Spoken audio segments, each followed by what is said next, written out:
Gold Mountain would be translated as land opportunities where you can find a job and prosper. In 1858, right the same year that British Columbia became a crown colony, there was a large gold deposit on the Fraser River that was announced, and a number of upwards of 30,000 miners actually came up from California to what was then called New Caledonia, then quickly became the colony of British Columbia. And so ultimately they found their way up the Fraser River to the Quesnel River, and then they followed the Quesnel River to the Caribou River, and to the headwaters of the Caribou River, a mountain that's now called Yanks Peak. Many of them came from California because the gold rush there had petered out. Later on, some of them came from China directly, from Canton or Guangzhou. People are struggling because it's toward the end of the dying days of the Qing Dynasty. There's lots of war and civil war and strife in China in the 19th century. And some of the areas that they're leaving are, there's starvation. A lot of internal strife of warlords and bandits. Those were the dark days of the end of a dynasty. And my ancestors, like everyone else, sought better ways to raise their family. I think they came here because they had heard stories about the opportunities that existed here. It was a land where the streets were paved with gold, basically, and the mountains were full of gold. But why they're leaving there is because of these networks, these kinds of pathways that have been grooved for them, and these desires and dreams that come to them from Gold Mountain and sort of whisper, if you follow this path the other way, you'll be rich too, just like your uncle or just like this other guy.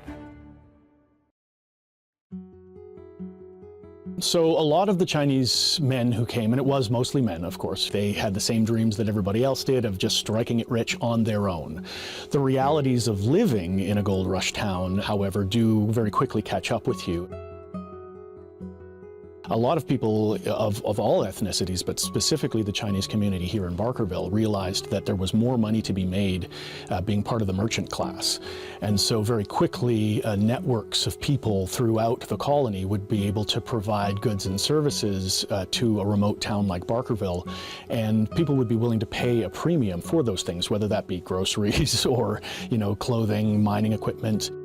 So what they got really good at was what I would call, as a scholar, a kind of economics of relative location, which is you've got a bunch of different places, and you look around and go, it's funny, this thing here, bananas. There's like bananas everywhere, and they're really cheap. But if I just move them over there, I can sell them for a lot more. Like, for instance, a barrel of flour costs $60, but in Victoria, it's only sold for $12.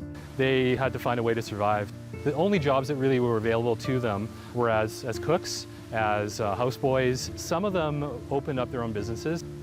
It's not like people in China as kids going, someday I'm going to grow up to be a laundryman. I want to wash other people's dirty clothes. That's my dream. That's not the dream. The dream is that if you go to a place with lots and lots of men, 95 to 99% men, and a lot of those people refuse to wash clothes because they think of it as women's work and beneath them or below them, well, then you can charge them like $1 for a shirt.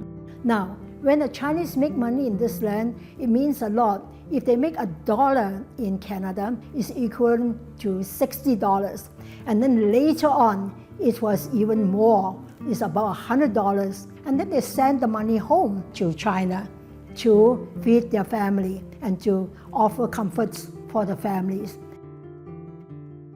One of the main clashes between the European and Chinese communities had little to do with race and more to do with business practices, because the Caucasian population felt that the Chinese population didn't spend enough money in their side of town, whereas Caucasians were constantly going to Chinatown for a variety of goods and services. So they felt that it was a little weighted not on their side, I suppose. They make money through their trades, through their hard work, through providing service.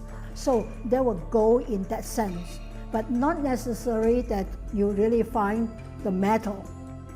Generation after generation of Cantonese speaking, men who, basically built communities. And the long-term legacy, even to today, is that these places that they went, later, when Hong Kong Chinese started to come to Canada in the 1980s and 90s, they followed the paths of those earlier Gold Mountain migrants. And even if those people in the 1990s didn't realize they were following the footsteps of someone 150 years before, they actually were.